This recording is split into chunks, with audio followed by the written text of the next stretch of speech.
kapasitas untuk mendesain masa depannya sendiri.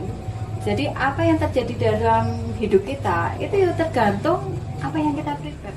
Nasib baik buruk seseorang itu mengalahkan takdir atau orang itu sendiri yang memilih. Sebentar diulangi. Oke. Nasib baik buruk seseorang itu mengalahkan takdir atau orang itu sendiri yang memilihnya. Orang itu sendiri yang dengan segala daya dan upaya, kepasrahan dan segala macamnya, bisa jadi ya takdir itu akan sedikit, jalan hidup itu akan sedikit bergeser. Ini yang menarik. Jadi sekarang itu yang saya lihat ya, banyak orang tua itu yang egois. Jadi mereka itu tidak memperdulikan anaknya ini mempunyai passion di bidang apa, akhirnya ditekan. Kamu harus jadi A, jadi B. Ini yang biasanya sering terjadi, bahkan di lingkungan keluarga saya pribadi itu seperti itu. Sedangkan saya juga mungkin sama kayak Anda. Saya punya passion sendiri, saya punya ambition sendiri.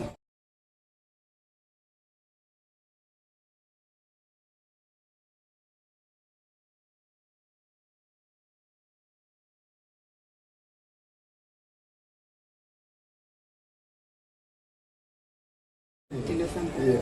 Tapi aku biasanya termasuk Sama. itu, iya. Termasuk orang tua militan itu. Iya. Karena aku dulu bisnisnya batu bara, aku juga sempat pressure dia udah sekolah manajemen aja. Iya. Atau kalau nggak gitu, wes pokoknya ekonomi lah. Karena dia adalah satu-satunya yang nanti bakal melanjutkan usahaku gitu. Tapi ada satu kalimat yang keluar dari mulutnya pada saat itu, masih SMP dia. Aku juga pengen sukses Bunda, tapi aku pengen sukses dengan caraku sendiri. Akhirnya aku tersadar, aku memberikan kepercayaan padanya. Dia bikin grand design sendiri atas masa depan. Dan ya seperti itu tadi, aku bilang, jadi sebenarnya manusia itu punya kapasitas untuk mendesain masa depannya sendiri. Jadi apa yang terjadi dalam hidup kita itu ya tergantung apa yang kita prepare sebenarnya, apa yang kita desain. Nah, ibu-ibu dan bapak-bapak ya, beri kepercayaan kepada anak kita ya untuk menentukan masa depannya sendiri. Karena perlu diingat, mereka itu adalah anak-anak semesta sebenarnya, bukan anak kita. Mereka itu anak-anak semesta. Jadi mereka itu sudah punya takdirnya sendiri, punya kehidupan sendiri, dan mereka membawa karmanya sendiri-sendiri. Jadi kita ini hanya perantara. Anak kita itu bukan milik kita. Dia adalah milik kehidupan. Jadi biarkan mereka berproses ya, menjalani hidupnya dengan caranya sendiri. Biar mereka menyelesaikan tugas-tugas kehidupannya, biar mereka menyelesaikan karmanya sendiri-sendiri. Iya, karena saya juga merasakan ketika kita berjalan sesuai passion kita, itu nggak ada tekanan sama sekali, dan kita fun, enjoy. Akhirnya pekerjaan itu menjadi seolah-olah kita bermain, tapi kita mendapatkan hasil gitu loh. Betul. Oke Bunda, nasib baik buruk seseorang itu mengalahkan takdir atau orang itu sendiri yang memilih. Sebentar diulangi. Oke, nasib baik buruk seseorang itu mengalahkan takdir atau orang itu sendiri yang memilihnya. Orang itu sendiri yang memilihnya. Dan karena dia sudah memilih, akhirnya dia bisa merubah takdir. Bukan merubah takdir ya. Karena begini, ada dua hal ya. Ada sesuatu yang itu udah nasnya, tapi ada sesuatu yang kita masih bisa rubah dengan upaya kita, dengan kebaikan-kebaikan yang kita lempar ke semesta. Jadi kalau menurutku yang pertama itu ya tergantung pilihan kita, gitu. Dengan segala daya dan upaya, kepasrahan dan segala macamnya, bisa jadi ya takdir itu akan sedikit, jalan hidup itu akan sedikit bergeser. Ya karena kembali itu tadi, ketika kita meyakini bahwa sebenarnya kita itu bisa menentukan nasib kita sendiri. kalau kita punya grand design, kan gitu. Tapi kalau kita tidak menentukan nasib kita sendiri, ya udah kita ikut dari desain yang sudah disiapkan. Saya sepakat dengan Bunda, karena apa? Sejauh ini yang saya lihat itu banyak orang ya yang mengambing hitamkan takdir, seolah-olah itu takdir itu segalanya. Kalau saya gagal, takdir. Kan nggak menutup kemungkinan saya lempar Mas Hendra dengan HP ini benjol kan? Apa ini takdir? Coba. Tapi Mas Hendra ngeles juga benjol. Berarti itu keputusan ya. Keputusan. Jadi mungkin seperti itu. Mungkin secara luas mungkin bisa dijabarkan lagi gitu. Ya sebenarnya manusia itu kan dia butuh sesuatu untuk mengamankan dirinya sendiri dengan cara mengkambing hitamkan banyak hal. Ya kayak yang diceritakan tadi, ketika segala daya upaya sudah dilakukan dan ternyata gagal, akhirnya dia menyalahkan takdir. Ya mungkin dia lupa bahwa yang berhak untuk menjadikan atau tidak menjadikan itu ada kekuatan yang lebih besar daripada kita, gitu. Ya bisa jadi karena dia tidak berserah dulu di awal, atau dia tidak berpasrah dulu di awal, atau semua langkah dia ternyata tidak sesuai dengan rencana-rencana Tuhan, gitu.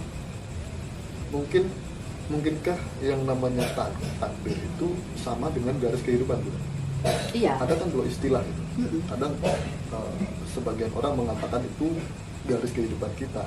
Ada juga yang mengatakan itu takdir. Nah, antara garis kehidupan dan takdir itu kira-kira ada perbedaannya di mana? Iya sama, itu hanya bahasa. Makanya ketika kita tidak melakukan sesuatu, akhirnya ya podo koyo iki lah. Misalnya kita pemain film nih, pemain sinetron. Di situ kan kita dikasih naskah nih, ya. Ini nanti rule-nya akan begini, ceritanya akan begini. Tapi kan di situ kadang-kadang pemain itu diberikan kesempatan untuk apa ya namanya, mengembangkan cerita-cerita yang ada di dalamnya. Ketika tidak mengembangkan, ya berarti kan kita harus saklek mengikuti skenario. Nah itu juga sama terjadi dengan kehidupan kita. Jadi tergantung itu cerita akan jadi lebih lebar atau tidak. Ya itu tergantung upaya kita. Kalau misalnya kita tidak melebarkan atau tidak melakukan improvisasi, ya udah kita jalan sesuai dengan skenario yang sudah diberikan oleh sutradara kan gitu. Oke. Lantas apa yang harus dilakukan ketika orang itu kehilangan harapan, dan sebenarnya yang menjadi penyebab seseorang kehilangan harapan itu mungkin dirinya sendiri. Nah ini langkah kita seperti apa ketika kita memang benar-benar kehilangan harapan ini?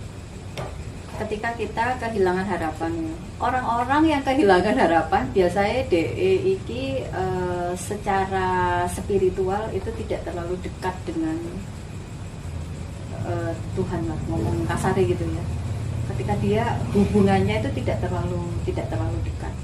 Nah, biasanya orang-orang yang kehilangan harapan begitu itu butuh proses disentil sama Tuhan ya, supaya dia itu bergerak, berjalan untuk mencari sebuah kebenaran akan Tuhan itu sendiri, akan takdir itu sendiri, akan kehidupan itu sendiri, atau akan keberadaan Tuhan dan keberadaan diri.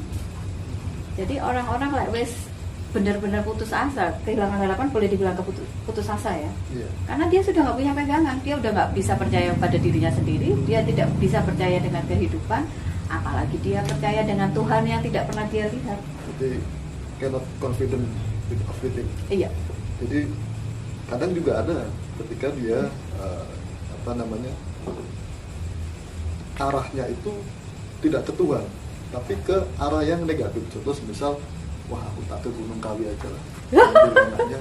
Itu menurut Bunda seperti apa? Toh nyatanya yang saya lihat orang dari sana juga tidak sedikit yang sukses gitu. Tidak sedikit yang sukses. Tuhan itu maha pengasih, maha penyayang. Iya. Jadi apapun yang kita minta itu sebenarnya dikasih. Ya, termasuk sih nang Gunung Kawi ya. Jadi ketika dia berangkat ke Gunung Kawi dan ternyata sukses, berarti Tuhan ridho atas upayanya. Itu dianggap upaya ya. Tetap campur tangan atas Tuhan. Upaya. Iya.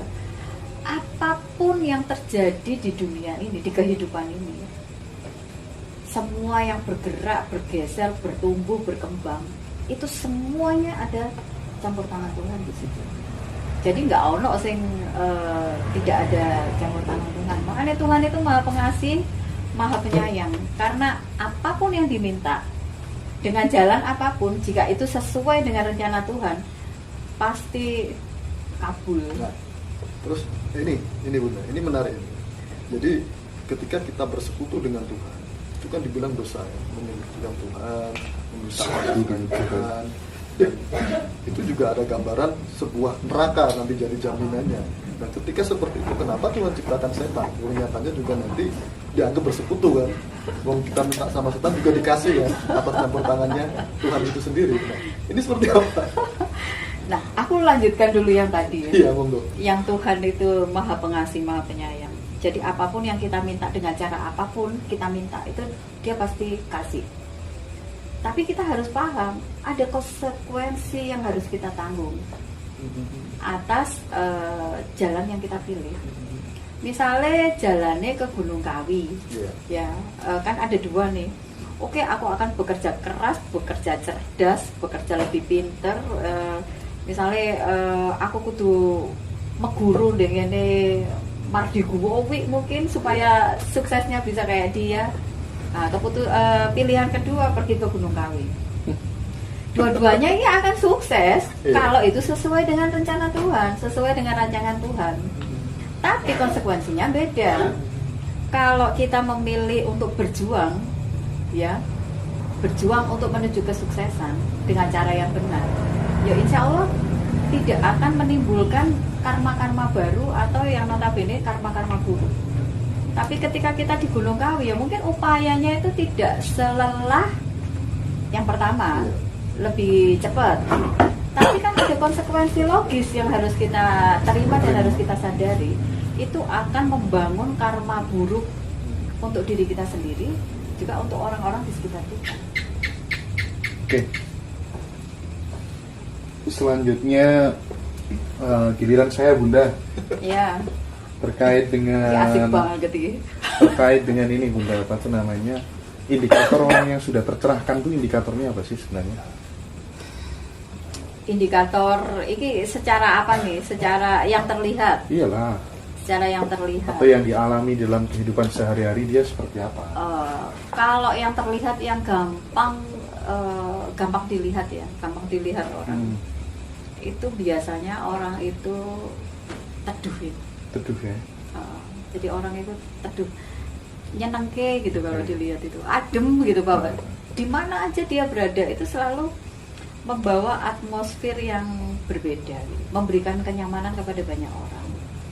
Terus abis itu dari gaya bicaranya, dari apa saja yang keluar dari mulutnya, terus dari tindakan-tindakannya. Biasanya kalau orang sudah berada di level itu dia akan lebih slow motion, jadi tidak tergesa-gesa dalam segala hal. Jadi lebih apa ya, slow living lah ya saya gitu ya. Jadi tidak tergesa-gesa dalam segala hal. Terus tidak muluk-muluk, udah nggak pengen beli Alphard mungkin, udah nggak pengen beli rumah mewah dan segala macam. Jadi sadar mau apa yang dia dapat, yaitu yang dia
bahwa masing-masing orang itu sudah diberikan kehidupan sesuai dengan kebutuhannya masing-masing. itu sebenarnya bisa kita jadikan sebagai apa ya, pedoman gitu, bahwa kita akan selalu berada dalam penjagaannya. Itu kalau kita mau ke arah keilahian. Tapi kalau misalnya kita lihat dari progres perekonomian bangsa Indonesia, wah ini rada mulu ya ngomongnya. Kita itu udah kena krisis berapa kali, orang Indonesia, dan buktinya juga bertahan kan? Orang ngomongnya krisis ya, krisis moneter. Lihat itu di mall masih banyak yang nge-mall, makan di mall, belanja dan segala macam. Setiap ada iPhone keluaran terbaru langsung Beli. tutup. Pasar juga masih ramai. Jadi menurutku itu nggak perlu ada yang dikhawatirkan. Selama kita yakin bahwa kita selalu dalam penjagaan Tuhan, semua akan aman. Makanya harus optimis dan harus realistis. Kalau sudah tahu, oke, diprediksi atau diperkirakan, diramalkan besok akan ada resesi dan segala macam, yuk kita harus keluar dengan diri kita sendiri, lebih hati-hati dalam menjalani kehidupan.